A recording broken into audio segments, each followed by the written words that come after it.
സ്വതന്ത്ര മത്സ്യത്തൊഴിലാളി ഫെഡറേഷന്റെ ആഭിമുഖ്യത്തിൽ ചെല്ലാനം ഫിഷിംഗ് ഹാർബറിൽ മത്സ്യമേഖലയുമായി ബന്ധപ്പെട്ട വിവിധ വകുപ്പ് തല ഉദ്യോഗസ്ഥരുടെയും പൊതുജനങ്ങളുടെയും സംവാദം സംഘടിപ്പിച്ചു.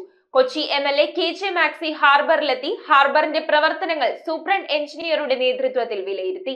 കൊച്ചി MLA KJ മാക്സിയുടെ സാന്നിധ്യത്തിലാണ് സ്വതന്ത്ര മത്സ്യത്തൊഴിലാളി ഫെഡറേഷന്റെ ആഭിമുഖ്യത്തിൽ ചെല്ലാനം ഫിഷിംഗ് ഹാർബറിൽ മത്സ്യമേഖലയുമായി ബന്ധപ്പെട്ട് വിവിധ വകുപ്പുതല ഉദ്യോഗസ്ഥരുടെയും പൊതുജനങ്ങളുടെയും സംവാദം സംഘടിപ്പിച്ചത്. സ്വതന്ത്ര മത്സ്യത്തൊഴിലാളി ഫെഡറേഷൻ പ്രസിഡന്റ്, ജില്ലാ പഞ്ചായത്ത് പ്രസിഡന്റ്, പഞ്ചായത്ത് മെമ്പർമാർ, മുൻ പ്രസിഡന്റുമാർ തുടങ്ങിയവർ പങ്കെടുത്ത ചടങ്ങിൽ ചെല്ലാനത്തിന്റെ സമഗ്ര വികസന പ്രവർത്തനങ്ങളെക്കുറിച്ചും കടലാക്രമണം ചെറുക്കുന്നതിനു വേണ്ട നടപടികൾ, 24 മണിക്കൂർ പ്രവർത്തിക്കുന്ന പുതിയ ആശുപത്രി തുടങ്ങിയ ആവശ്യങ്ങളെക്കുറിച്ചും ചർച്ച ചെയ്തു. MLAയുടെ ശ്രമഫലമായി ചെല്ലാനത്തെ മത്സ്യഗ്രാമമായി പ്രഖ്യാപിച്ചതിലും ടെട്രാപോഡ് ഉപയോഗിച്ചുള്ള തീരസംരക്ഷണത്തിൽ MLAക്കുള്ള പങ്കും ചൂണ്ടിക്കാട്ടി MLAയെ ചടങ്ങിൽ പൊന്നാട അണിയിച്ച് ആദരിച്ചു. ഹാർബറിൽ MLA KJ മാക്സിയോടൊപ്പം സൂപ്രണ്ടിംഗ് എഞ്ചിനീയർ, മത്സ്യഫെഡ്, ഫിഷറീസ് വകുപ്പ്, ഇറിഗേഷൻ വകുപ്പ്, പഞ്ചായത്ത് തല ഉദ്യോഗസ്ഥർ തുടങ്ങിയവർ ഹാർബറിലെ തനത് വകുപ്പുകളുടെ പ്രവർത്തനങ്ങൾ വിലയിരുത്തി. യോഗത്തിൽ വാർഡ് മെമ്പർമാർ, പഞ്ചായത്ത് മുൻ പ്രസിഡന്റ്, ഫിഷറീസ് വകുപ്പ് superintending engineer, deputy director, Matsyafed general manager,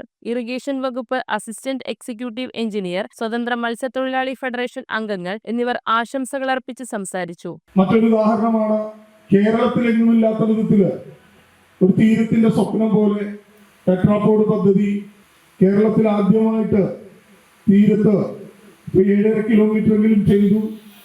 ആ സ്ഥലങ്ങളെ ശരിക്കും പറഞ്ഞാൽ ചെല്ലാനം ഗ്രാമത്തെ പൂർണ്ണമായിട്ട് തന്നെ ആ ഒരു സംരക്ഷണ വലയത്തിലാക്കിയതിന്റെ ശരിക്കും നമ്മുടെ MLAയുടെ പ്രത്യേകം എടുക്കൊക്കെ തന്നെയാണ്. News bureau, Kochi.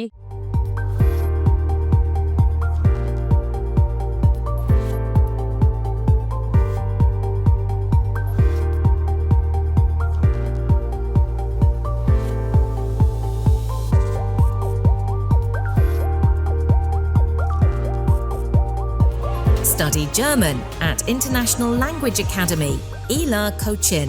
Grab your future in Germany and Austria.